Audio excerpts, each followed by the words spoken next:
What's up, everybody? Welcome to Kinda Funny Games Daily for Friday, September 10th, 2021. I'm one of your hosts, Greg Miller, alongside the future class of video games, Blessing Adioye Jr. What's up, Greg? Not much. We're on a different show for a second there. Did you see that? Wait, oh, no, I missed it. What we show had was it? We had a cool background. Which one was that? Was that in review? Is that screencast? Yeah, I can't remember. Review. It stayed open. Am I all the way to the left of my screen? Greg, are you seeing this? You are. You're unbound. Why am I all the way to the left like this? You know, a lot of things went wrong that didn't go wrong when I previewed it earlier. No, I can move you. You can move me? Okay. Because if I'm all the way over here, I'm Be basically where you like want to be. falling Be off my comfortable. desk. Be comfortable. Yeah, Be comfortable. I'll move you in your spot. I'm sorry. I thought I checked that. We've talked about this every week. It's the Friday episode of Games Daily. It doesn't. Oh yeah, lay back. You know, Back, I'm relax. gonna. Can I put my feet up? Fun, weird one. Oh, he's gonna It's the fall one you get over. weird He's with. gonna fall Yeah, over. put your feet up, Les. Get Actually, comfy. Kevin, if you keep my cropping, I can do it this way. Because now I'm feeling the whole screen. And this is way more comfortable than what I'm used to. Why don't you do it all the time then? I'm gonna perform like this. It's only gonna be comfortable for like 5 minutes, then your legs are gonna fall asleep. You're gonna feel weird about it. Oh, we'll see. You get butt tingles. My legs aren't gonna fall asleep. Okay. If anything, my legs are less likely to fall asleep in this position because now they're straight. This is basically me laying down. All right. I mean, feel they're great. clearly bent. I can see everyone can see your knee 100% clearly bent. Listeners But can like hear my your knees would knee be, bent. if I was sitting down the right way, my knees would be more bent. If I try and get them straight. Now, Kevin, you would know this. Right now, my feet are laying on the hook that I roll to get my desk up. Yeah. Those are what my feet are on right now. So Yeah, I they're can barely support on it. there. You'll But be yeah, I fine. can support. I got enough support. Now, What's up, Ray? How's it let's tackle the elephant in the room, all right? What up? Snuggle Grumps in the twitch.tv/kindafunny chat says, liking the hair, Bless. Oh, Now, thank you. I told you yesterday I like the hair as well, but then you threatened to cut it. Wait, did I say that? Yeah. So I've been trying to grow my hair out because earlier in the year I watched season 1 of Atlanta, which I've seen before, but I was rewatching it just because Atlanta is such a great show. Sure. I saw Donald Glover's hair in that show. This position is really like throwing me off. I saw Donald Glover's hair in that show, and I was like, I kind of want to do that because growing up, my parents never let me actually grow out my hair. They always made me cut my hair super short, which is why I've always had it super short. Okay. And I've never fucked around with like growing it out and curling it. And so this is the beginning of the process of me starting to curl my hair. Are you going to I stick with appreciate it? the compliments. Are you going to stick with it? We'll see. Right now, I do dig it. I think it's still in that place where it's still short enough to where I don't love the curls, but I do think as it grows, I'm gonna grow to actually enjoy the curls more and more. But it's not that length yet where I think it's ideal. All right, there's a poll in the Twitch chat right now. Should Bless grow his hair out? Yes or no? Very simple. Yeah. You know what I mean? I voted yes. Close to the Not that camera I'm so people can actually see. Bring your head all the way in. Get it even closer. Just we don't need to see your face. There it is. If I bend my head down, that's when it starts to look bad because I think you can actually see my scalp if I actually turn down. Because again, it's because you haven't grown it out yet. We understand. Everyone is looking at this. No one's like, "Oh, this is the final product. This is this is the ultimate level of what he wants." We understand that this is just the start of it. I see people in chat ask me to get dreadlocks. I don't know if I'm going to go for dreadlocks. I feel like that's a step too far for me, but we'll see. I do like curling it out. And so you've never grown it out? No. Wow. No. You let your parents live in your head that long, rent free, huh? I mean, yeah, pretty much. My parents were super strict about it, and it got to the point where when I actually moved out, I never really thought to experiment just because I was like, this is life. This is what I know. Anytime I go to the barber, I always ask for the same thing. I'm always like, take it down to the one, make sure I get a fade. And that's pretty much what I ask for every single time. It's not for some reason within the last year, I've had the realization, especially with like the pandemic and quarantine throwing our lives into chaos. I'm like, you know what, man? Life is short. I'm going to risk it. I'm going to grow my hair out. I'm going to do crazy things. Am I going to pierce my ears too? We'll see. Am I going to get a tattoo? Think about it. What tattoo are you going to get? What Pokemon? I might not get a Pokemon because if I was going to get a Pokemon, I would get Eevee. And Belinda Garcia recently tweeted out her Eevee tattoo. Gotcha. And so now it's too late. Now I can't just copy her tattoo because that's a bad look. Sure. The tattoo that I've always thought about, and I'm afraid to say it on stream because I know I'm going to give people ideas, But whatever, if you get it, you get it. If you don't, you don't. The one I've wanted to do real quick before you even say it. What's up? Fucking shout out to your commitment if everybody to fuck Blessing over. If you're like, what's he gonna do? And then you run out this weekend and you get this tattoo and you tweeted that. I'm like, fuck you. Like, You never know. I got haters out there, Greg. I got haters. That is a commitment as a hater. The tattoo I've always thought about getting would be Mario from Super Mario 3, where he has on it's not the Tanuki suit, but it is the ears and the tail, the first power up you get in like the first level, but without Mario. So it would just be the ears and the tail. I've always wanted to get that because Mario 3 has always meant so much to me. And I feel like if I get the ears and the tail, it's not like very obviously a video game tattoo. I wouldn't want to get something that's very obviously video game, but for anybody who sees it and has played Mario 3 or is a fan, they look at it and they're like, oh shit, I know what that is. Like, I want that kind of tattoo. And I feel like Mario 3 for me is something that means enough to me. Okay. Yeah, that's the other thought, right? They see it and they're like, oh, not that we're not kink shaming by any if you're listening, of course, more power to you. But if you're not, obviously, if you're trying to be like, oh, I got a video game tattoo, but other people interpret it the wrong way, obviously. Yeah, like I'm not a furry, but I'm not above it. Exactly. Okay. Yeah, I mean, have you tried it? It sounds like that's where we're going. Above it is what I'm saying. Yeah, I'm not trying it, right, hey, but I'm not above it. No. Blessing, you got a weekend coming. You can do whatever you want on it. All right. Don't worry about it. But before we get to the weekend, let's talk about some video game stuff like Apple beating Epic, kind of. And, of course, Epic beating Apple. Kind of. And then PlayStation killing it yesterday at their own showcase and Far Cry 6's post-launch plan. We will talk about all of this and more because this is Kind of Funny Games Daily. Each and every weekday on a variety of platforms, we run you through the nerdy video game news you need to know about. If you like that, be part of the show at patreon.com/kindoffunnygames. Over on patreon.com/kindoffunnygames, you can write in with your questions. You can write in with your comments. You can squad up with other Kind of Funny best friends. You can, of course, be part of the show with your questions about the daily news. We encourage you to do it. And of course, you can get the show ad-free. You can get it with the exclusive post show. You can get it a whole bunch of different benefits for things like the Gamescast, the Xcast. P.S. I love you. If you went over to patreon.com/kindoffunnygames right now as I'm talking or recording this live, you could, of course, watch the live recording of the Kind of Funny Xcast this afternoon. But if you have no bucks to toss our way, it's no big deal. Of course, you can watch us record the show live on twitch.tv/kindoffunnygames, just like Epiphany Phoenixes, Dustin JB is in Grey Goose 925R. If you're watching live, you have a special job. Go to kindoffunny.com/you're wrong and tell us what we screw up as we screw it up so we can set the record straight for everybody watching later on youtube.com/kindoffunnygames, roosterteeth.com, and listening on podcast services around the globe each and every weekday. Housekeeping for you.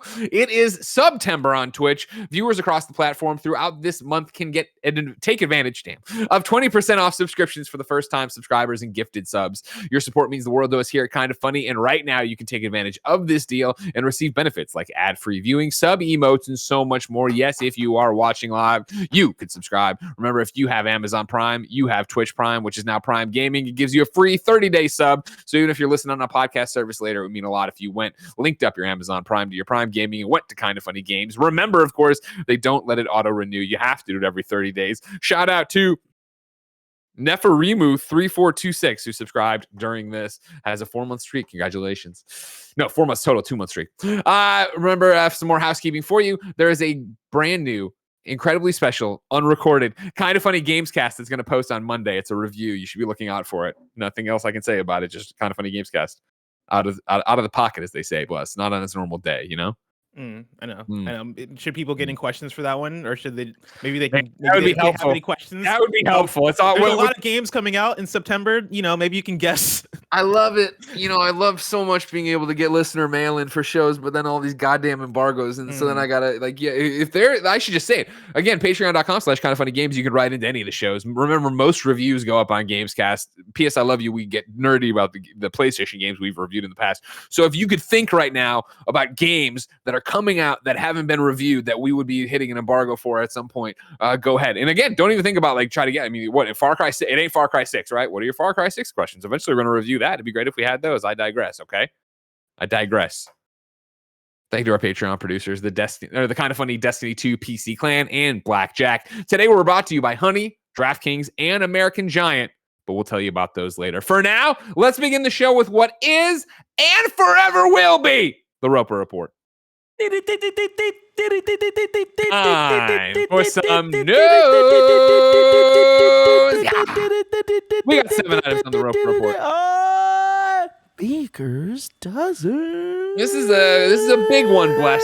All right, I was up early today assembling it, I had a bunch of meetings. I was like, I already got this Games Daily put to bed. Well, of course, lead with the PlayStation Showcase, recap Wolverine, have a great time. And then what had to happen was that the judge, Yvonne Gonzalez-Rogers. I know you know her, bless. I've heard that name many a time. I'm very familiar with Yvonne. Judge Gonzalez-Rogers came down with the ruling in the Apple versus Epic thing. And the short version, I think, in the long run, is that Fortnite has defeated Apple, parentheses, on the only count that matters. We're going to go over to The Verge, where Russell Brandom writes this. Judge Gonzalez-Rogers issued a permanent injunction in the Epic vs. Apple case on Friday morning, handing a major setback to Apple's App Store model. Under the new order, Apple is, and then this is now directly from the judge, or the injunction, permanently restrained and enjoined from prohibiting developers from including in their apps and their metadata buttons, external links, or other calls to action that direct customers to purchasing mechanisms in addition to the in-app purchasing and communicating with customers through points of contact obtained voluntarily from customers from account registration within the app. If that means nothing to you, ladies and gentlemen, what it should mean is that remember, Epic sued Apple because they were saying you guys are a monopoly and mainly you're taking too much of our money. Of course, the only way to buy things in Fortnite when it was still on the App Store was to do it through the Apple app, which meant that Epic had to pay Apple some of the money. A lot of people hate this. They hate this 30-70 split, right? And so what Epic did is incentivize people to, of course, play on other platforms, but buy it through the direct link to their store, which is a complete violation of what Apple wanted. So when they put this into the Fortnite app back in the day, they said, hey, you can just buy more V-Bucks here and get them at a better deal. Apple delisted Fortnite. It set off this lawsuit. We went there for it. And now what? And granted, there's a whole bunch of different parts of the lawsuit Epic lost on and has to pay Apple a bunch of money, but I guarantee they do not fucking care, and they are counting this as a win because they have now there is an injunction, a permanent injunction against the entire App Store, saying how Apple is allowed to make money, or now it should be, is how third parties, the people who are making the apps, are allowed to monetize you and put things back in there of saying, hey, yes, you can click on this link and get V-Bucks here. You can buy this through our own web portal, so you don't have to do this. This is a big deal for how business is done on the App Store. Back to the Verge's article, though. In the full ruling, Judge Gonzalez-Rogers explained her thinking on the issue in greater detail. Quote, the court cannot ultimately conclude that Apple is a monopolist under either federal or state antitrust laws, she writes in the ruling. Nonetheless, the trial did show that Apple is engaging in anti-competitive conduct under California's competition laws, end quote. For years, Apple and Epic Games, which makes Fortnite, have been at odds over the transaction fee system in the iOS App Store, which Apple sees as a necessary operating cost, but Epic sees as a monopolistic tax. The fight came to a head in August 2020 when Epic installed an alternative payment system in Fortnite to circumvent the App Store's transaction fees. Apple responded by removing Fortnite from the App Store, which sparked an immediate legal complaint from Epic. The subsequent trial was a brutal tug of war over the App Store model and Apple's efforts to maintain control over software on iOS. Among other things, we learned about Apple's strange accounting methods and charm offensive to keep major players like Netflix using in-app purchases. The ruling is likely to have significant impacts outside of Apple. Google is already facing a similar lawsuit from Epic Games over its own efforts to maintain the Google Play Store as the central source of software on Android, drawing on elaborate deals with phone manufacturers. I then, of course, this was breaking this morning before our company-wide meetings, so I also went and grabbed some other people. Bloomberg had this bit I wanted to toss in.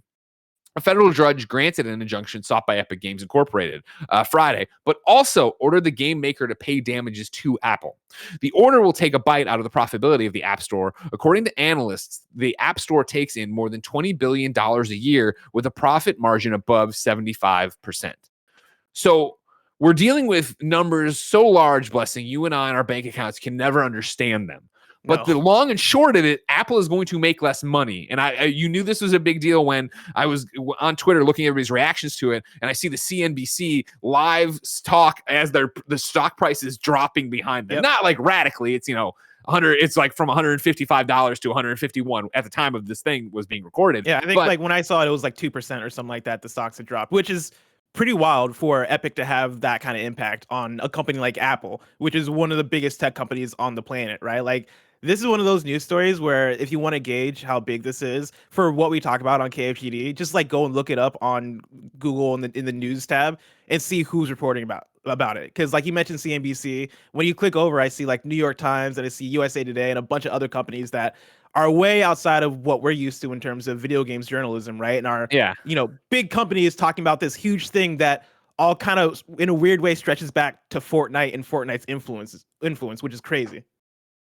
And exactly, yeah. And of course, the fact that in, again, some regards, Epic won. Like, again, yes, they have to pay a bunch of different money, right? Well, I like this tweet from Jason Schreier. I'm going to read, and then he has screenshots. Of course, Jason Schreier from Bloomberg has screenshots of the actual ruling that I'll read from too. But Jason tweets, so Epic lost on just about every count and will have to pay millions, while Apple now has to let apps use external payment processors, potentially costing them billions. Big win for everyone who is rooting for both companies to lose, which I love is a great way to boil this down, right? Oh, yeah. And so to get into the actual, like, the two screenshots Jason has, he has remedies here at first, and it's the relief to which Apple is entitled is that to which Epic Games stipulated in the event that the court found it to be liable for breach of contract, namely damages in this. So this is money Epic has to pay to Apple. Damages in the amount equal to 30% of the little more than $12 million in revenue Epic Games collected from users in Fortnite app on iOS through Epic Direct Payment between August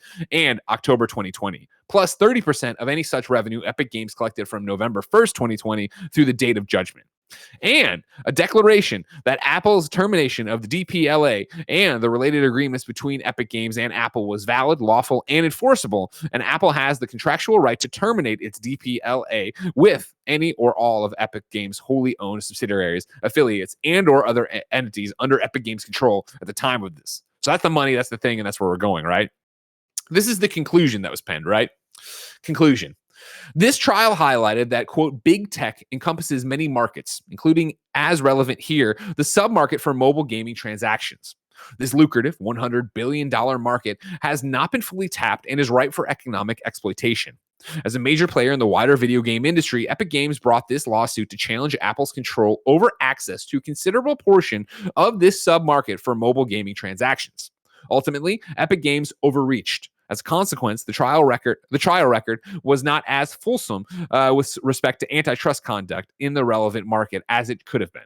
Thus, and in summary, the court does not find that Apple is antitrust monopolistic in the submarket for mobile gaming transactions. However, it does find that Apple's conduct in enforcing anti-steering restrictions is anti-competitive.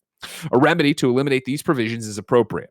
This measured remedy will increase competition, increase transparency, increase consumer choice and information while preserving Apple's iOS ecosystem, which has pro-competitive justifications. Moreover, it does not require the court to micromanage business operations, which courts are not well suited to do, as the Supreme Court has appropriately recognized. So I really do. I saw a lot of different takes and the way people were boiling the headlines down of I was like, holy shit, Epic beat Apple. Yeah, and then Epic won.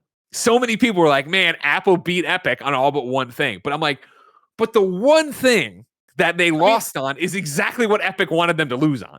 Yeah, like that is the thing that kind of brought this into the situation in the first place, because it was the fact that Epic with Fortnite, they circumvented the App Store, right, and were pointing people to an alternative pay method to get into their microtransactions in currency, and that was the thing that crossed the line for Apple and made them go, okay, cool, we're going to take you guys off the App Store. And, like if you guys are going to circumvent us in this way, we don't have to host you. You don't have to be on the iPhone. And that is pretty much what sparked up this whole situation, this whole back and forth.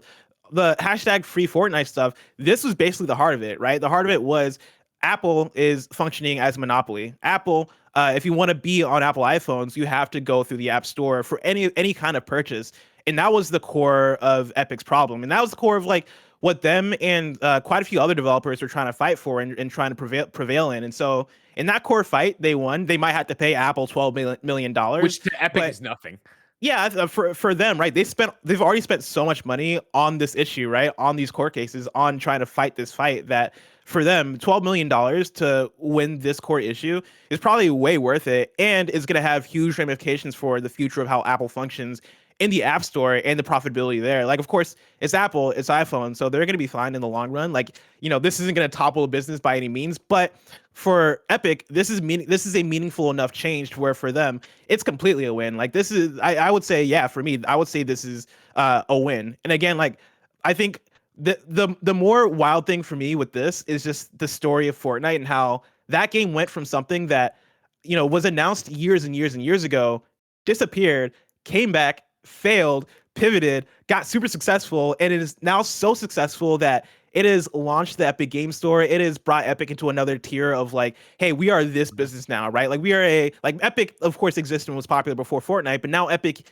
is the Epic we know today, and now they're actually able to take on Apple in fights and actually win those fights because of Fortnite, which I think is just such a crazy story. Yeah, it's nuts. It's breaking right now. According to Google here on the NASDAQ, Apple stock is down 2.9. Oh, no, just changed again, 2.25%. It's not as low as it was at, well, I guess this is Eastern time, right? Yeah, 11:55 a.m., but it's still down from where it was at the opening of market. So we will continue to see what this does. And obviously, this is long form ramifications. This is, I don't think, Fortnite's not coming back to the App Store today, and I don't think every other app on the App Store is going to suddenly change how they do in-app purchases. But there is a change coming, and it'll be interesting to see what happens. Number 2 on the Roper Report is something else very interesting. Yesterday, PlayStation had a showcase. Blessing. 40 minutes of games. At the end of it, you said they didn't bring their A game. What, are you still there? Are you still thinking they didn't have? I didn't say they didn't bring their A game. I said they didn't bring their S game. I don't think. For me, this presentation was a solid presentation. I think the exact words I used were B+/A-, which I stand by. I don't think this was of the same tier as like even their first PS5's presentation where they came out and they revealed Miles Morales and they revealed a bunch of games between that, Little Devil Inside, Stray, Solar Ash, and a bunch of games across the board that we're going to speak to, hey, this is what the PS5 is for the future. I think this is still a solid showcase in terms of us getting God of War gameplay, us getting Spider-Man 2, us getting Wolverine. Like, they had those bangers there, but for me, there was still that stretch in the middle where, like, we got things like Chia, we got the re-reveal of GTA 5 coming to PS5, but that I can give you the rundown. You can tell me when we hit the lull, right? All right, ladies and gentlemen, if you missed it, let's go through the big bullet points and, of course, add in some information that came to light after we went off the air. Of course, if you'd like to see our live reactions, you can go to youtube.com/kindoffunnygames, where our entire reaction to the showcase screams and all is up. They opened, of course, with the big one. And I say the big one as if Wolverine's not at this thing, right? But the fact that they are remaking Star Wars Knights of the Old Republic. KOTOR remake is real. SIE is part of it. Lucasfilm is part of it. Aspire is part of it, right? It's going to be a console launch on PlayStation 5. It'll be a console exclusive PlayStation 5 at launch. And then, of course, there's a bunch of information out there. One of the things I'm pulling from was over on StarWars.com where they wrote about it. And this is one of the developers talking. I can confirm that the voice you hear is Jennifer Hale.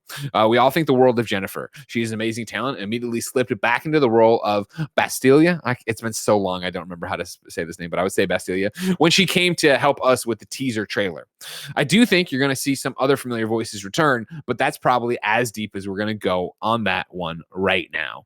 So if you missed the trailer, you should go see it. It has Revan in it. No spoilers if you've never played this game. And then, of course, Jennifer Hale is in there. She was in the original game, of course, Commander Shepard, of course, Rivet and Ratchet and Clank, Rift Apart, and now she's back as a part of this, and apparently other voices will be too. Blessing, do you have a history with KOTOR? No, not really. It's one that I've always been curious about because I like Star Wars video games and I like what Obsidian does. And KOTOR as Obsidian and BioWare, right? Because both of them worked on different KOTOR games. But like KOTOR I like those types of RPGs. And so this is the thing has always spoke to me. So like when this comes out, I'll for sure check this out because this seems like a really cool thing. This is like not. This is the first. I think I bought my Xbox for this, but also a little bit for Stubbs the Zombie, which was coming later, as I remember. But it was that I played a bit of KOTOR on my roommate Parker's thing, and I loved it so much that that's when I bought my original Xbox in college and got KOTOR 2, and just played those all the time, nonstop. I can't wait for this, and especially if they're going to update combat and make it fucking feel like more fluid and more modern, and all this other jazz. Like, hell yeah, what a game! I can't wait What to is see how that comes. what is your biggest ask for a KOTOR remake in 2021? It would be the combat system. Andy last night was very much like, "Oh my god, please don't make it turn based or whatever." I, if they made it action RPG, you know what I mean? That'd be fucking insane and awesome. I don't think they will. I bet they'll stay probably turn based, but I don't know, man. I just want it to look good, feel good, have good voice acting, it's gonna be so hard to live up to it, what that game was and what that game means to so many people that I think you just really have to crush it. It can't feel old. It can't feel janky. It can't feel like boxy and locked in. Do you have expectations that they're going to add more for story and world building? No, I Do you think don't. it's I mean, gonna they'll be the have exact to. same? No, it's a remake, right? And I think that Mm. game is so old and dated that it can't just be a remaster, which we've seen on iOS and stuff like that already. I think that it is a full blown remake, and you have to flesh it out. But I don't think you deviate from what that original story was. I think that's the trying to track down Revan will still be the big part of it. Yeah, I'm very curious about it, especially it being brought by Aspire or Asper. I've never figured out how to pronounce that one. But they're known for doing a lot of remasters of previous Star Wars stuff, and they remastered just a bunch of games in the past. But I don't believe they've actually made a big AAA game that's like original and brand new. And of course, this is still a remake, but this seems like the biggest project they've worked on so far. And so I'm hoping they deliver on it. I'm very curious to see what they bring, because if they're able to bring it on this, I'll say that then takes Aspire and puts them on a new level in terms of what we expect from them. 100%. And that's the thing, is I do think it's a big ask for Aspire. I mean, obviously, I think that they are trusted enough, obviously, to have the license and be ready to go. But what it'll actually turn out to be, I'm fascinated to see. Yeah, because again, I think there are so many expectations for it, but I also think so much time's gone by that even for me, I mean, I'm talking about playing this in college. This isn't like I was amazed, as I know we've talked about before on shows, that how many people hadn't played Mass Effect, and it was that thing of like, oh yeah, I'm old, I forget about that, right? And this is a game that was like even further back than Mass Effect when I was working at IGN. That's why, of course, it was so weird that people hadn't played Mass Effect, because it's been a part of my career the entire time. But to go back to when I was in college and that's when KOTOR came, like, if people haven't had the story spoiled for them, that'll be the biggest problem. Like, I think you just have to go with that, but I'm stoked for it. I can't wait to see. Yeah. Project Eve was the next one they showed from Shift Up or whatever. What did you think of this one? You were popping for it at times. I was popping for it because I was very much trying to figure out what it was, because it opened up and I was like, oh, this looks like a Platinum game. Oh, this looks like it's near, but I don't think it's near. This definitely, I mean, it's not Platinum because they didn't have Platinum at the beginning. Like, what is this thing? And then they started saying the words Eve and other words that they said Eve and they said Parasite, I believe. And I was like, I think all of us were like, is this Parasite Eve? Are they bringing back Parasite Eve? Did we just see Parasite Eve come back? Yeah, and it's funny because earlier this year we watched the Parasite Eve trailer for an episode of PS I Love You. So I was waiting for like a shot of a theater and a crowd and like fire. I was waiting for the imagery that I now associate with Parasite Eve. And then you get to the end and it's Project Eve, and I was like, you know what? Like, regardless, this game looks really cool. It looks really awesome. The fact that upon seeing the action, I was reminded of a Platinum game, I think is probably the biggest compliment I can give to it, right? Like, it gives those vibes, and it has kind of a unique look to it. I'm very curious about it. This is one that I didn't necessarily get super hyped for, but I am excited to see more because it looks like it can be promising. Yeah. It doesn't look like my kind of game, but it definitely looked pretty. It definitely was, high octane action out there and stuff like that, and has that anime influence to it. So more power to you. Go get them. Then it was Wonderlands, Tiny Tina's Wonderlands, the Borderlands spinoff. We got gameplay for the first time. New trailer for that. We also got the release date of March 25th, 2022. It looks like Borderlands. It's got Tiny Tina. I'm still excited for it. Like, I like Tiny Tina a lot, and I like the idea of this weird fantasy D&D game you're inside it with some of the Borderlands mechanics and guns and stuff like that. That seems like it'll be interesting. Yeah, I'm right there with you. Forspoken was up next, spring 2022. This is, of course, the game Gary's working on or writing on. It's the most we've ever seen for it in terms of gameplay and what's actually going on. I didn't expect this. I haven't followed it closely, but I didn't expect this. I'm just a normal lady pulled into this weird fantasy world, and I got these talking rings on my arm, and we're gonna go fight stuff and use like sigils from Doctor Strange. I'm like, all right, this looks cool. Yeah, I love that. Like, when I made the comparison to the 10 rings, the bracelets that she had on at one point. This I believe it must have been the previous trailer, and I forget where we saw it, but we had glimpses of the fact that she is this character from what seems like present day pulled into this fantasy world. And I'm very excited for this to come out, because I think, I'm on the Tim Getty side of things of this just seems real different and real cool. And I'm all about like this weird, I guess like this seems like something we've not gotten before in terms of a character in a certain setting, right? Like having her have all these superpowers, having her be this woman who's from present day and like going through and exploring this world that seems super fantastical, right? Yeah. Like I'm all about that, and the movement of it seems really cool. The game in terms of style and art directions seems really cool. I'm all about it.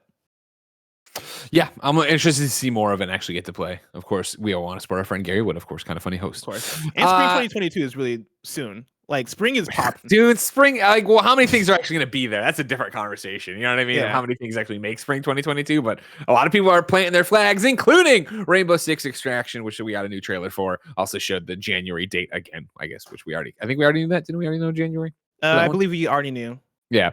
Then we got Alan Wake Remastered. Of course, it had already been announced, but they hadn't given us a release date. We got to see a trailer for it and found out that it's coming October 5th. So right in time for the spooky season. As King of Halloween, I'm very excited to play it. I mean, I'm excited as well. I will say, you mentioned, chime in when you're starting to see the lull in the thing. And looking back at the last few announcements, right? Like KOTOR Remake was such a 10 out of 10 opener, right? How many people are fans of KOTOR? How many people are fans of Star Wars? How many people are going to go crazy for this thing? You get into Project Eve, which is an unknown, which looks really cool, but I believe was announced prior, like it existed prior, and this is just a re-reveal / new trailer for it. You get into Wonderlands, which we know exists, we've seen before. That's kind of a known quantity. It's nice to see gameplay. You get into Forspoken, which you've seen quite a few times, and still looks good, still looks great. And then you're getting into Rainbow Six Extraction, which we've seen quite a few times, and Alan Wake Remastered, which we already knew existed. I mean, like at this point, I'm like, cool. Like, nothing. This is what even KOTOR wasn't a surprise because we knew that existed as well. This is definitely you can go quote unquote lull, but it's more these games won't appeal to everyone, but they're going to be for somebody, right? And you're out there and I'm excited for Wonderlands more than I am for Forspoken, right? And I don't care about Extraction, but I'm super into Alan Wake. And it's that ebb and flow, right? But it is this thing of you have a bunch of games in the middle here that aren't your AAA bangers. These are the ones we're putting out here. And it was, as we get deeper into this section, a little bit where I was like, damn, they only got like 7 minutes left.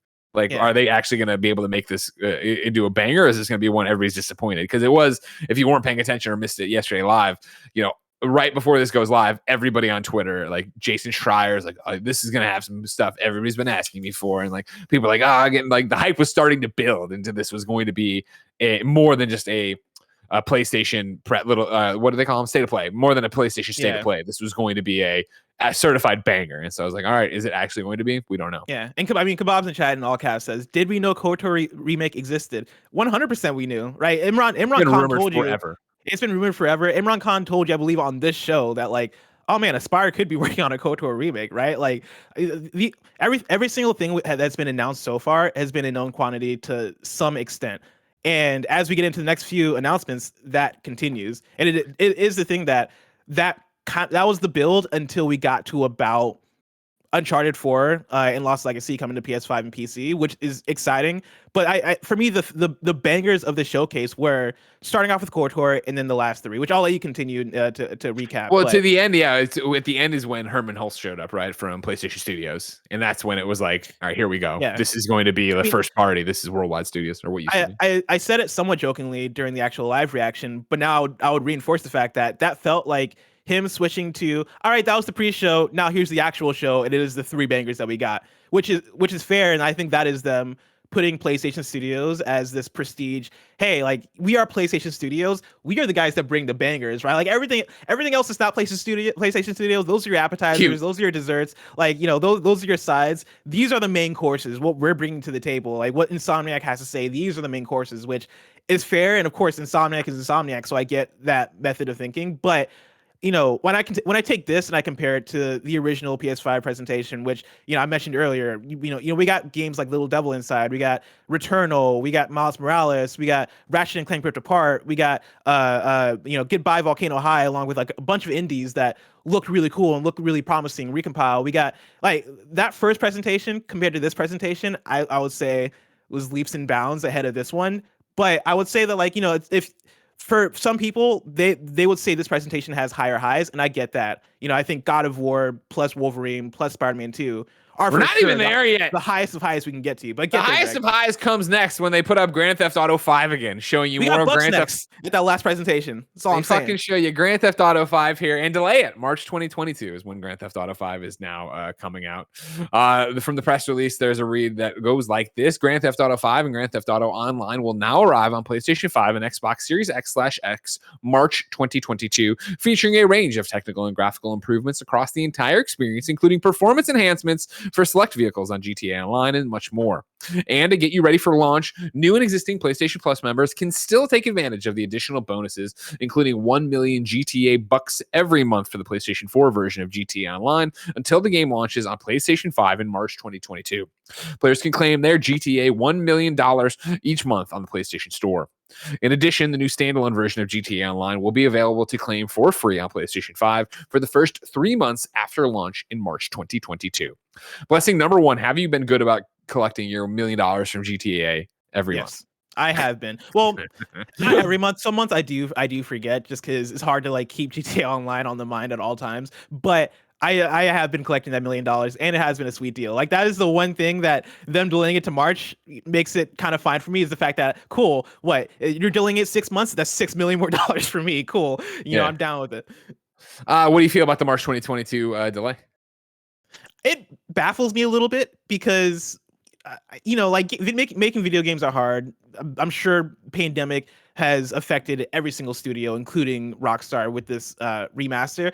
I still have that question in the back of my mind of like, wait, like November to March, like what are you doing to this GTA remaster that is making it, you know, difficult to get out by fall? But again, like who knows? Again, making video games is hard. Of course.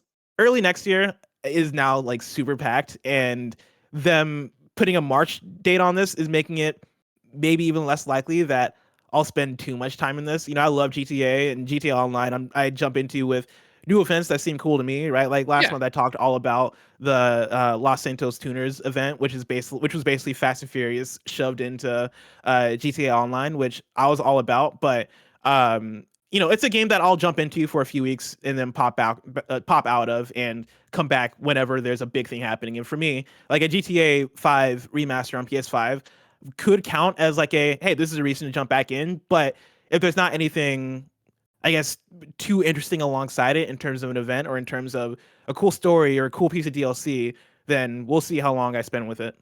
Okay. Charles Jacobson in the chat live on twitch.tv/kindoffunnygames says there's also a Prime gaming bundle for GTA Online. Blessing, don't forget. Cool. I might have already redeemed that one. Remember, now, if you Prime there's gaming, like you get a free 30-day subscription to give to us. There's GTA Online like Prime gaming stuff. I feel like constantly all the time, and so like you know, always check back. If you play GTA Online, always check back in because I'm sure there's always something to redeem in there. Up next was Ghostwire Tokyo. We got a longer trailer, a lot of gameplay in there. They also, of course, said confirmed or reconfirmed, I guess, PlayStation 5 and PC spring 2022. Did the trailer do anything for you, Bless? No, not really. Yeah, I didn't like the trailer. And I don't know if it was us watching it through Discord or what, but you know, it looked, when you first got that reveal of Ghostwire Tokyo, it was so cool, right? Like that first reveal felt very much like the end of Infinity War, like going into Endgame of like, you know, people are gone, like the streets are empty, there's this weird shit is happening. And the way that they set the tone in that first Ghostwire Tokyo trailer was so perfect. Now that we've seen even more gameplay, I'm like, I want this to be cool. I want to like this, but you know, something about this strikes me as, hey, this is going to be another thing for the folks who liked Evil Within, which Evil Within has that audience, and I know people that love that game, so that's not taking anything away from them. But sure, of course, this seems like another game in that catalog of, hey, this is what we do. You know, this is what's the name of the I forget the name of the studio. But this is like, God, it's on the tip of my tongue. I can't grab it. For this game or Team Asobi? For Tango Works? No, Tequila? No, it's not Tequila Works. Tango Gameworks. Tango Gameworks. There it is. Tango Gameworks. Like this is the type of game we make, right? Like we like horror, we like, you know, these vibes, and you know, I think that's gonna work for that audience. But at the same time, for it being a something akin to Deathloop in terms of being a PlayStation exclusive coming out of Bethesda, the publisher, right? Like this should be something that I think should speak as a banger for the more wider audience, and I don't know if it's doing that.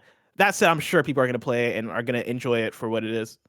Yeah, trailer didn't do much for me in terms of like, oh, the more I see of the game, the less I'm into it. So, Yeah. it's weird, the white space, but you can go watch it yourself. Then they did Guardians of the Galaxy, Marvel's Guardians of the Galaxy trailer, of course, October 26th. Another trailer that didn't do it for me. Like, and we Tim had talked about when he went and saw it behind closed doors that, they use licensed tracks in it, obviously, like a Guardians movie. And that when we watched it on the original stream, not this one, I'm talking about when they talked about it on the Square Enix Presents, they used royalty free music, and so the trailer music here was like another it clearly trying to sound like 80s hair metal or whatever, and it just wasn't real though. So I don't know if that's just what they put in there, how they did it, or if that's something that's happening in the game, but I thought that made it a weird tone, and then the jokes were weird the way they were inserted. I'm still looking forward to this game, obviously, but I don't like this trailer. It's that weird thing where, like, I think I mentioned that, like, this game looks like a fun time. It looks more fun than it looks excellent. Sure. Watching the trailer, it kind of has that a little bit of a janky look to it. It almost looks like it exists between AA and AAA to some extent. But I'm planning to jump in and have fun, right? Like, I like Guardians enough. I like the studio enough, right? I think enough of the energy and Guardians vibes are there in, like, the jokes and the characters, and the gameplay looks interesting. But Tim previewed it. I think he described it as like somewhere swimming in the sevens, and if that's what it is, that's what it is. And I think I'm gonna have a fun time with that, and I think a lot of people are gonna have a fun time with that. But yeah, this trailer I don't think sold it as well as it could have. 100%. Then there was another trailer for Blood Hunt, a Vampire Masquerade multiplayer game we know so much about, 2021 coming to PlayStation. I'm like, you're running out of months in 2021, but have at you, whatever you got. Then there was this little game that we have never seen a demo for or a trailer for called Death Loop. We got another Death Loop trailer. Wow. Colt talking over it, and I won't lie to you, I just turned my head away. I was like, I've seen all I need to see for Deathloop. I can look into Blood Hunt the Masquerade here. I don't need to worry more about Deathloop. Right? Game that I'm stoked for. You all saw my preview piece. I love you, XOXO. Totally stoked for it. I'm just like, this game's got a optics problem right now. I've seen too much of this. Yeah, I'll love like a tally count of what games have shown up the most prior to the release at different presentations, because right now I think the competition is between Deathloop and Dragon Age 11, whatever the Echoes of Elusive Age game is. I feel like those two are competing in terms of, I see these things all the time. Dragon Age I've stopped seeing because it's now out in pretty much any form that it can be Every out. time that fucking song would hit, you're like, oh my god, god. It's a banger though. It's a great song, but yeah, you see it all the time, and Deathloop has hit that point where I'm like, stop showing me this game. I'm already in. Like, you've already sold me. I don't need to keep seeing it. Then there was this weird Kid Amnesia, Kid A thing. I don't know what this was. This happened fast and everybody reacted and then it was over. What, this Kid Amnesia? What is this? Kid A/Kid Amnesia, the Radiohead thing. Like, I guess what I was told on the stream is that Kid A is a Radiohead album, and the game is called Kid A Amnesia. It looks like a partnership with Epic Games. It had some Control vibes to it, possibly. It looks interesting, but again, this is where I come back to in terms of the lull that was in this showcase, right? Like, when we look at like the I guess unique the unique reveals in the showcase versus, again, unique reveals in prior showcases, right? Like, yeah, in prior ones they were bug snacks and like stuff that ended up coming out, and we went, oh fuck, this is like kind of cool, right? Or this looks interesting. You're excited for Goodbye Volcano High, along with like other games that were in those previous presentations. Kid Amnesia did not much for me at all, and even for the folks that were on the stream that seemed to be more Radiohead fans, it's not like they were above the moon about it. They're like, oh, this looks cool, we'll check it out. Oh, it's out soon. All right, cool. Go for it if that's your thing. Yeah. Then they showed this game, Chia. This is their last one before Herman Hulse and PlayStation Studios. Looks Breath of the Wildy. Kids running around doing their thing. They're jumping off. They're saving the nature and doing all that jazz. It looks. I liked it. I liked what I saw, but it looked looked like a lot like Windbound, which had a similar. That game came out last year. Also has a Zelda-ish aesthetic to it, but it also leans toward the Wind Waker. You're sailing and you're surrounded by bodies of water. It has like a lot of, even the art style in Windbound, I would say, is somewhat similar to the art style in this game. Somewhat, this game I'd say is a little bit more unique and interesting in terms of the look. But those seem to parallel quite a bit for me. But I don't know. Chia, as somebody who really likes Breath of the Wild and I like Zelda a lot, this Chia trailer didn't really hit for me. as well. I mean, as somebody who, it's funny. I want to play Tome when that comes out, which is a game about, taking photos or whatever. Portilla's in it because Jen works on it, but whatever. But Portilla's in it or whatever. And so like I have no connection to it, but I want to obviously get Porty. But so like last night I was thinking about, I'm like, I got to knock out Alba before then. Alba, a wildlife adventure, which I've been talking about a few weeks ago on PSLW. So I knocked out all the trophies and finished that last night. And then this one falls into that same thing, the same kind of vibe, right? Because like in Alba, you're taking photos and scanning the animals. Tome, it's a photography adventure, right? And then Chia is like somewhere in between all of that. This is from its Steam page. A tropical open world adventure. Climb, glide, swim, and sail your boat around a beautiful archipelago in this physics-driven sandbox. Use Chia's special ability to take control of any animal or object you can find and jam on your fully playable ukulele. Game inspired by New Caledonia. I'm like, fuck yeah, sign me up. That sounds great. Cool. It's time then to jump into what happened on PlayStation Studios. But ladies and gentlemen, believe it or not, we're only into the middle of the second news story and we are burning time. So right now I'm going to tell you about patreon.com/kindoffunnygames. Over on patreon.com/kindoffunnygames. You can go there to write in to be part of the shows, to squad up with your friends, and of course, to get the show with the post show we do each and every weekday. If that wasn't enough, you could also get the show ad-free on patreon.com/kindoffunnygames. But guess what? You didn't go to patreon.com/kindoffunnygames. So here's a word from our sponsor. Online shopping. Everybody does it. There's no shame in it. Unless you're doing it without Honey, that is. Then you should be ashamed of yourself. That's because Honey is the free shopping tool that scours the internet for promo codes and applies the best ones it finds to your cart. Honey supports over 30,000 stores online, from tech and gaming sites to fashion brands and even food delivery. It's also super simple to use. When you go to checkout, the Honey button drops down and all you have to do is click apply codes. Then sit back and relax and Honey will search for coupons. If it finds a working one, you'll watch the price drop. Kevin and Tim swear by Honey. Everything they buy, they run through Honey first just to make sure we're making sure we get that best price possible. Kevin and Tim love Honey. Every single thing we buy, especially for the new studio, we use Honey for because we want to make sure we're getting the best price possible. If you don't already have Honey, you could be straight up missing out on free savings. It's literally free and installs in a few seconds. And by getting it, you'll be doing yourself a solid at supporting this podcast. We'd never recommend anything we don't use ourselves. So go over, get Honey for free at joinhoney.com/games. That's joinhoney.com/games. It's finally here. The NFL is back, and DraftKings, the official daily fantasy partner of the NFL, has millions of reasons to get you excited.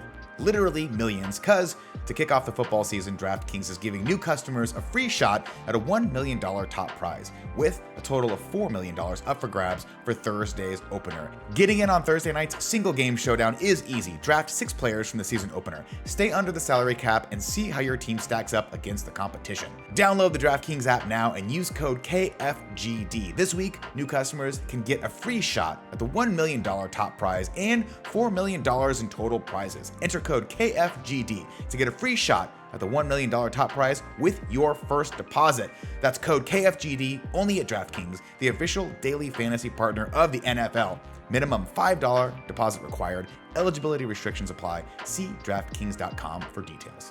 American Giant isn't just the name of the people who make the greatest hoodie ever made, no exaggeration. The folks over at American Giant call themselves that because they know the power of supporting local manufacturers, communities, and workers.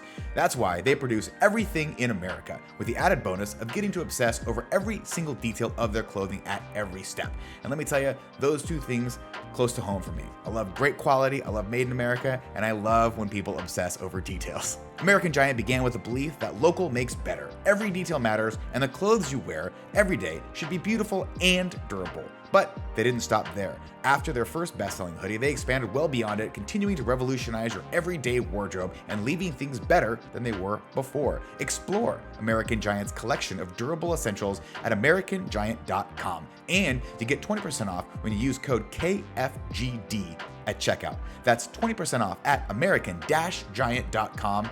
The promo code KFGD. So I hit the body.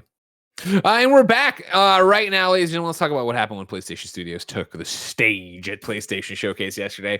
First out, they came out to talk about Uncharted 4 and Lost Legacy coming remastered to PlayStation 5 and PC. It's going to be called Uncharted Legacy of Thieves Collection. It's going to be available in early 2022 for PS5. The PC version is in development by our partners at Iron Galaxy and will release shortly after the PlayStation 5 version. Blessing, I know you're a huge Lost Legacy fan. This Yes. get you going? You happy about this?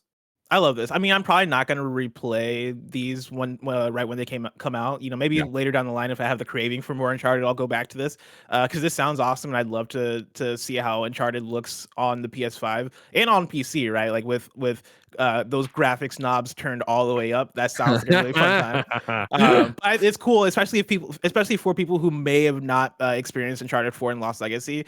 You know, those are two games that I can't recommend enough. You know, those are the two, in my opinion, the two best Uncharted games. And so, like, you know, this is an awesome announcement. I think it was expected at some point for the PC port, I would say, but I'm happy they're announcing it. I'm happy that it's coming to PS5 as well.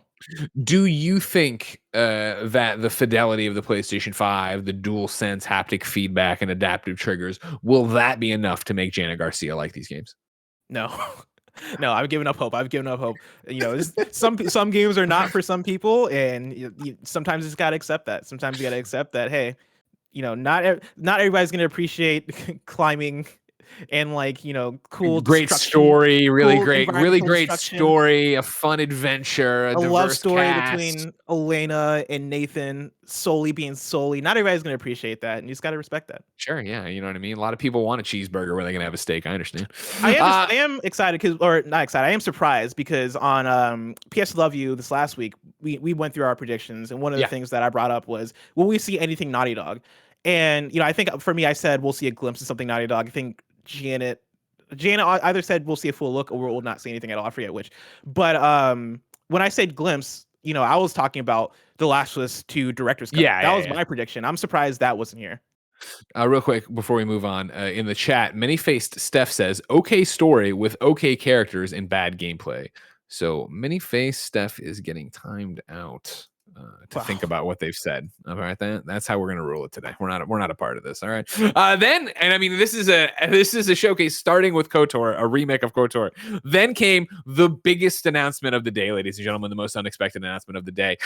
We got a trailer, a very small teaser trailer for Marvel Wolverine. This, of course, is the Wolverine game by Insomniac. Blessing, can you fucking? I woke up this morning and I was like, motherfucker, Insomniac making a Wolverine game. Holy shit. Greg, I don't know how often you scroll through TikTok. I scroll through TikTok. I do all the time. Very often. I was shocked at the quickness of getting off of the PlayStation Showcase, like an hour later, going on TikTok and seeing people's reactions. Like, that was one of the most popular TikTok categories that were appearing on my For You page, was people going crazy over this Wolverine thing. I am still shocked by it, and I'm still over the moon about it. I think this is the coolest thing. I was not expecting Insomniac to appear in any shape or form at this showcase, and it's wild now that when we're talking about not just PS5, when we're talking about next gen, Insomniac is like on their 5th game. You know, like next gen has not even started about a year ago, and they've already put out Miles Morales. They put out Spider-Man Remastered. They put out Ratchet & Clank Rift Apart, and now they've announced Spider-Man 2 and Wolverine. That's 5 games already that they have going for next gen. Meanwhile, Naughty Dog there's not a sight to be seen with Naughty Dog. They're just worried about Last of Us factions. Somewhere that's happening. Nobody knows. Like, what are they drinking over there? This was such a awesome pump fake. Where it started and immediately it was like, oh, it's Spider-Man 2. Awesome, let's fucking go. And then when it was Wolverine, I was like, wait, is Wolverine and Spider-Man 2? And then in our reaction, I'm like, is this a Wolverine game? And then it was a Wolverine game. It reminded me so much of when Naughty Dog finished Uncharted 3. And then there was the tease leading up to Last of Us. And it was so much like, oh, well, like Last of Us, or this game isn't going to be a Naughty Dog game because they just finished Uncharted 3. How could they be working on something else? And so to have Insomniac be like, oh, you thought it was Spider-Man 2. Actually, it's this Wolverine game. And then in a couple of minutes, right, they dropped the Spider-Man 2 trailer. But for this Wolverine thing, if you had missed it, in the post show, Herman described it as an emotional, suspenseful journey. And then there was a blog post up that I'm going to join with a whole bunch more in, all right? Now let's talk about the announcement you probably weren't expecting, Marvel's Wolverine. Back when we were working on Marvel's Spider-Man, there would be times where all of us, Insomniac, Sony Interactive Entertainment, and Marvel would brainstorm together about the future beyond the web slinger. And even in those early discussions, Wolverine continually came up as the character we'd be really stoked to work on together. Fast forward a couple years, and we're suddenly standing in front of Sony Interactive Entertainment and Marvel formally pitching a PlayStation 5 game starring the adamantium clawed mutant. Since you just saw the announced teaser, we can confirm that the pitch seemed to go pretty well. So many of the Insomniac team are huge fans of the character, and one of the key elements that drew us to him is surprisingly not that different from Spider-Man. Both heroes feel deeply compelled to defend people who are less able to do so. Marvel's Wolverine is a standalone game being directed by Brian Horton, creative director, and Cameron Christian, game director, who recently led the creative efforts on Marvel's Spider-Man Miles Morales, a game we're extremely proud of at Insomniac. In the vein of our Spider-Man games, our goal here is to not only respect the DNA of what makes the character so popular, but also look for opportunities to make it feel fresh and truly reflect the Insomniac spirit. Even though Marvel's Wolverine is very early in development, from what I've seen, it's emotional narrative and cutting edge gameplay. See what I did there? The team is already creating something truly special. Being able to build a new original universe with Spider-Man and now Wolverine is such an honor for many of us at Insomniac Games. I can't fucking wait, Bless.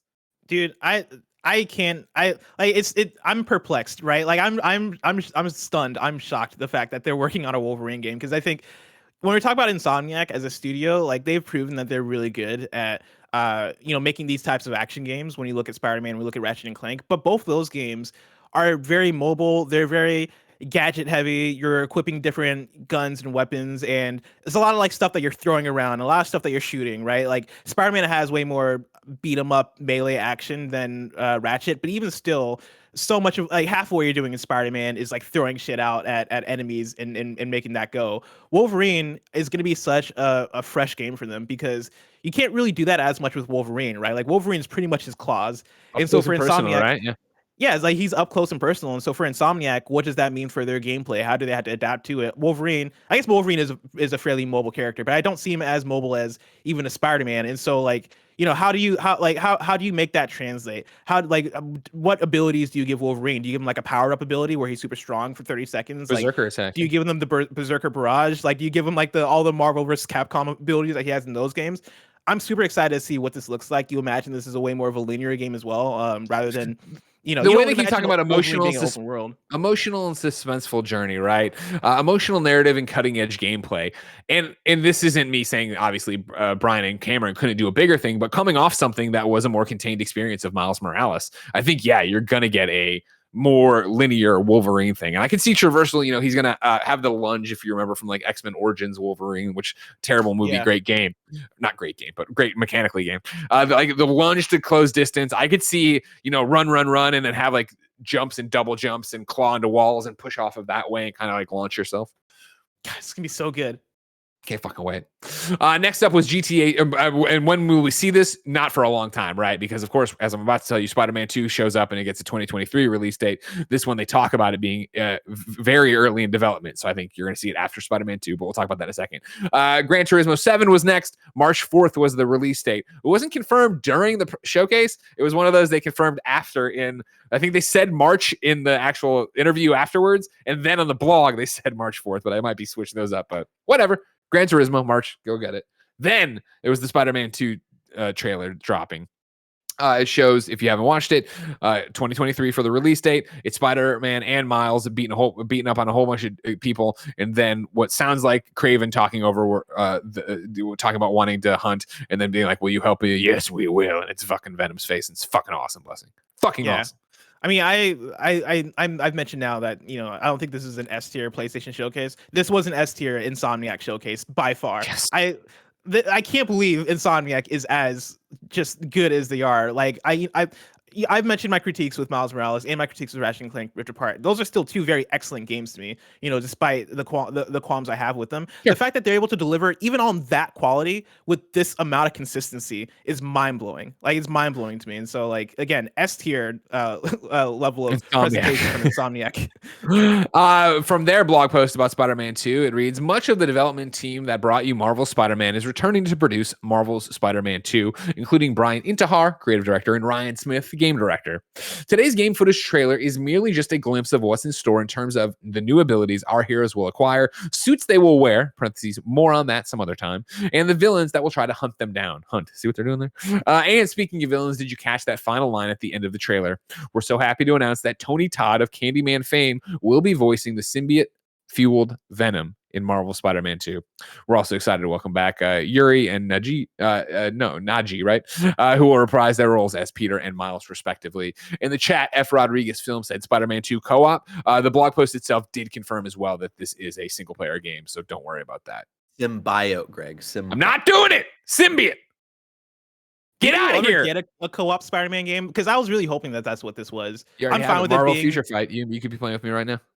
Oh yeah, Future Revolution. That Future one? Revolution. You're right. Future Revolution. I have it downloaded. I should boot it up because it seems like a fun time. But Dude, like, come over tonight, get some pizza, have a cider, play some Future Revolution here. You know that what I'm actually saying? sounds like a good time. Let's do it, dude. That might be the way to do it. I'm happy that Spider-Man 2 is going to be the standard Spider-Man game that we're used to, right? Because Spider-Man 1, fantastic, and Miles Morales, fantastic. But I would like them to try it out, right? Try out some kind of Ghost of Tsushima Legends adjacent Spider-Man game. Doesn't have to be mainline. Maybe it is a mode they put into Spider-Man 2. I would like to see how that works, because I think that could be a fun idea. And then they, of course, closed with the one, the only, the God of War Ragnarok. We got a trailer here. It's not even a teaser trailer. Tons of gameplay in there. You got Atreus, he's older. You got Kratos running through there. You got Thor out there. We got a mention of Odin. All sorts of hell is breaking loose as they go on with this, right? Kevin, I put in. It's actually at the bottom. If you want to click on it, you have a link there to Twitter where you can actually they showed afterwards a release of Thor. This is from Raph over at the art director on God of War, Raph, putting up what their Thor looks like, who I am stoked about because I don't get to cosplay as many people, and I could definitely pull off this Thor because he is a portly gentleman. One of the things they mentioned in that post show for the presentation was wanting to make a Thor that was separate from the Thor we know, and it felt very much like they were referencing Marvel Thor, right? Who's this dude who, is super handsome, is buff, except for in Endgame, and we know is like this god being that we imagine. I love the fact that Thor in this game still has this strong, menacing presence, but he is like more rugged. He is bigger. He is like they talked about him being more akin to classic actual Norse mythology Thor as opposed to hot Thor that we see in the movies. I'm all about. I think that's a really great way to differentiate it and make it feel original. This isn't breaking news by any stretch of the imagination, because I don't even think somebody who will remain nameless is you're wronging me in DMs just to be like, to get ahead of anything that would ever happen. Wolverine is a full-length standalone game. And so just a heads up that is from the source you could but I mean Marvel Spider-Man Miles Morales was a full-length standalone game as well. I'm just saying smaller than Spider-Man as was the one, right? That makes sense, right? Bless. Yeah, that makes sense. Full length, cool. Sure. Yeah, that makes sense. God of War Ragnarok, though, more stuff there. Corey Barlog, of course, the man behind with the plan from before, not directing this one. It's actually going to be Eric Williams will be directing this. Corey, of course, still studio creative director at Santa Monica, so he's working on another project that he couldn't talk about, but he was there. Ryan Hurst is going to be playing Thor. He was Opie on Sons of Anarchy, if you remember Sons of Anarchy, which I did. Didn't end well for Opie, but a fun thing while he was there. And then Richard Schiff, who was Toby on the West Wing, is going to be Odin, which I'm pretty stoked about. That sounds fucking awesome. There is a blog post up with a whole bunch of information talking about where we are. We're a few years past the events of God of War. The freezing winds of Fimbulwinter have come to Midgard, making survival for Kratos, Atreus, and Mimir in the Norse wilds even more challenging than before. But you can watch the trailer. You can get all that. You can read the thing here. There was scanning as I go because this was so late or whatever.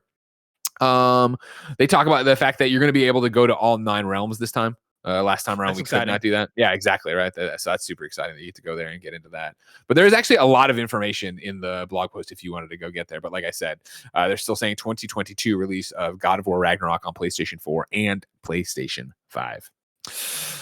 Whew.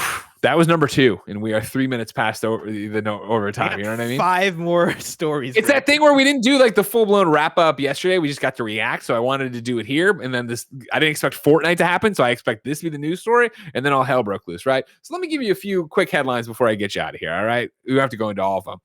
Number 3, I urge you to go to Wired. When we were going live, this was another one that was breaking. Cecilia put up this report saying Twitch is suing over the hate raids. Since early August, Twitch has been wrestling with an epidemic of harassment against marginalized streamers known as hate raids. These attacks spam streamers' chats with hateful and bigoted language, amplified dozens of times a minute by bots. On Thursday, after a month of trying and failing to combat the tactic, Twitch resorted to the legal system, suing 2 alleged hate raiders for targeting Black and LGBTQIA+ streamers with racist, homophobic, sexist, and other harassing content in violation of its terms of service. Again, I urge you to go read about it over there. Obviously, hate raids have been a whole thing that have been going on. There was just recently, a day off Twitch, hashtag a day off Twitch, hashtag Twitch do better. We took part in it, obviously a 1 day boycott, saying we wanted to see Twitch do something about this. And this is the most, I guess, recent thing they're doing about it. Blessing, obviously anything helps, but it's nice to see Twitch trying something.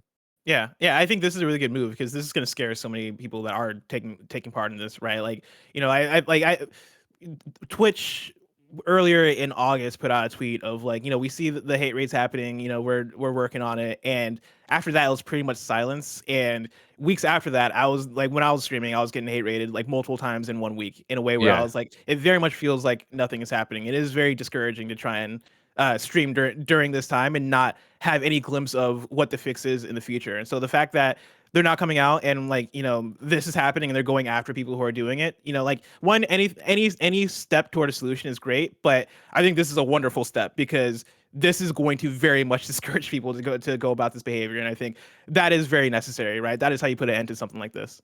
Yeah, CECILIA in the reporting here talks about, Twitch has instituted several changes aimed at mitigating hate raids. The company says it banned thousands of accounts over the last month, created new chat filters, and has been building, quote, channel level ban evasion detection. But stomping out botters is a bit like playing whack-a-mole. They have a quote here that I liked, or CECILIA has a quote here that I liked at the end, talking to Raven, who, of course, is Wreck-It Raven, who was the person who had moved on all this. Raven says, I feel hopeful, right? Raven has been outspoken about the hate raids they continue to suffer through and help coordinate both the Twitch Do Better and a Day Off Twitch movements. Quote, the people who are behind this need to be held accountable for their actions. They've terrorized hundreds, if not thousands of people. If this were to happen in a physical location, we'd expect the same. It shouldn't be any different online. So yeah, movement, which is nice. I think that's been the biggest struggle, right? Of like not seeing anything actually done about this, but there is something in motion now, which is good. Number 4 on the Roper Report was going to be talking about Far Cry 6 post-launch content being announced. I was going to read from Matt Lorrigan over at PlayStation Trophies, and I still will. Far Cry 6 might not be out until next month, but that hasn't stopped Ubisoft from detailing the game's post-launch plans with a mix of free and paid content getting released all the way to March 2022. Kevin, if you want, you're a great job. Kevin's clicking play on it. The headline piece here is the addition of free crossover missions, all launching in 2022. The first of these sees beloved actor Danny Trejo joining the game as an NPC character, while the second crossover sees things go a bit Rambo, although there's no sign of Sly Stallone. The final crossover is a Stranger Things crossover called The Vanishing, and we'll likely be getting more details on the 3 closer to release date. You see Danny Trejo popping up right now with his machete. Keeping with the free content, weekly insurgencies will give players more activities to do every week. Starting on launch week, then there will be 6 special operations taking place in new areas around the world. As for the paid DLC, there are 3 episodes releasing between November and March, each focusing on the charismatic villains of the previous main games. We had previewed it on PS I Love You, 2 weeks ago? Last week, I guess. I'm super stoked for Far Cry 6. What I played of it, I really, really enjoyed, and I could see that, especially during, this time off with a baby, being something I chip away at 4 a.m, going up there and clearing outposts. I don't know how much. The Danny Trejo as an NPC crossover mission, all right, why not? But like Stranger Things and Rambo don't do much for me, but they're all free, so whatever. Yeah, I like how much they go for it in their DLC. I remember Far Cry 5 having an interesting lineup for post-launch DLC events, and those all looked cool. I never really participated in those because I just never really stuck with Far Cry 5. But this one with them doing the different villains for their DLC drops, where like it's starting with DLC 1 is Insanity with Voss, DLC 2 is Control with Troy Baker's character from 4, and then DLC 3. Pagan Min, thank you. And then DLC 3 is Collapse with the villain from 5. Like, I think that's a cool way to do it because, of course, with Far Cry, one of the things people like the most about those games are the villains. And Voss especially is such a fan favorite. I absolutely adore Voss as a villain. And so, that's an exciting thing that could potentially get somebody like me who usually skips out on the Far Cry DLC in. That speaks to me. For a real short review roundup at number 5, Lost in Random reviews are up at 8:30 this morning. It had an 80 on Metacritic. I had a whole bunch of reviews pulled, or 3 like I normally do. They were all 8s though. We'll go to and read from Game Informer's 8.25 though. Jill Grott says, this shadowy fairy tale ties together a thoughtful story, evocative art style, and clever combat system in one engaging experience. Lost in Random has a lot to offer at any time, but the game's bizarre world and characteristic spooky atmosphere make it an excellent pick for the Halloween season. You care about Lost in Random at all, Wes? I want to give it a try. EA has been on a roll this year with their EA originals between It Takes Two and Knockout City, and they have a pretty good track record, right? Even if a developer doesn't get knock the first one out of the park, maybe their second one is when they really shine. And Lost in Random, I forget the team that's working on this one or if they've done EA originals in the past, but whenever a new one's coming out, usually I'll hop in because I think those are some of the most quote unquote Inventive original things happening. Yeah. yeah, like those are the more inventive of the EA games coming out. I did Zoink Games, by the way. Zoink Games, thank you.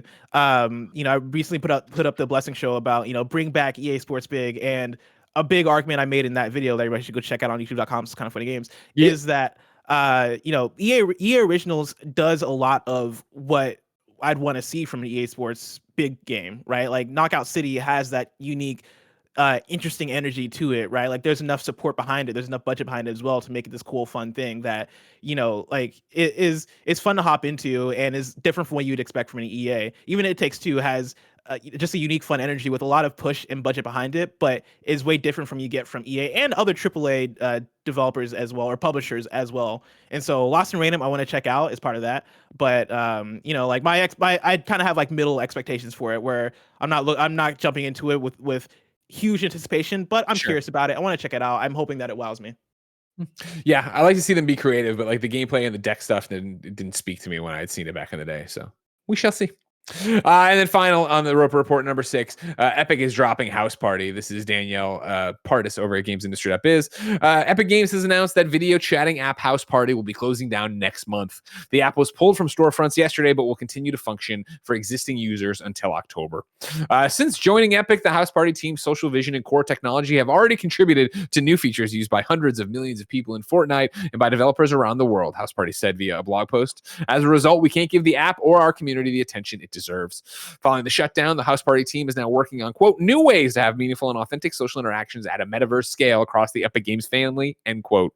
The Fortnite maker acquired Houseparty back in 2019 for a reported $35 million. In November last year, the app received a Fortnite mode that let players integrate video calling into the game. I'm sure they will all be fine. Again, $35 million from Epic, who the fuck cares? That's why there's $12 million to Apple. Take it. I'm sure they don't care. Yeah. Like, take our money. This is a drop in a bucket for you anyway.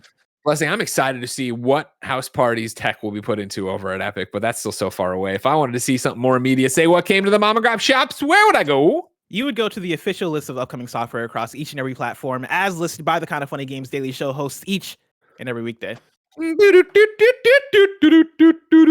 Yeah. Out today, Life is Strange, True Colors on PS5, PS4, Xbox Series X, S, Xbox One, and PC. I can't recommend this game enough if you're like me and like your goofy narrative games. I love Life is Strange, True Colors. The review is up on the Gamescast right now, youtube.com/kindoffunnygames, podcast services around the globe. Platinumed it last night. Crazy enough that I think I might download it on the PlayStation 4 version and platinum that again. You're a madman. From Earth to Heaven is on Xbox One. NBA 2K22 is on PS5, PS4, Xbox Series X, S1, and Switch PC. Lost in Random is out on PlayStation 5, PlayStation 4, Xbox X, S, and 1, Switch, and PC. Tales of Arise is out on PlayStation, Xbox, PC. A Day Without Me is on PS4 and Xbox One. WarioWare, Get It Together is on Switch, also reviewed on the Gamescast this week. You can catch that right now. And The Rewinder is on PC. Ladies and gentlemen, we ask you to go to patreon.com/kindoffunnygames to be part of the show, where you can write in, you can give us your reader mail, you can give all sorts of stuff. But more importantly, for right now, you could squad up. This is where one of you writes in and says, hey, I need help in a video game. I hear the best friends come and find you and everybody plays games together. Today, we have a special one from Dr. Farmer Mike. This is a squad up success story. Greg and Blessing, I'm getting married tomorrow, and I wanted to give a special shout out to my best man, Chef Nick. I know nothing would make him smile more than hearing Greg Miller read his name out loud to him. Chef Nick and I have been best friends for 25 years. We have spent countless hours playing video games and watching superhero cartoons and movies together as we've grown up. He introduced me to Kind of Funny in Review back in 2018 during MCU in Review, and since then, almost every day we text back and forth about something you guys have said or joked about in one of your latest podcasts.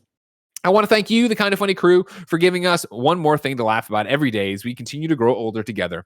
And I want to give a special thank you to Chef Nick for being my best friend and best man.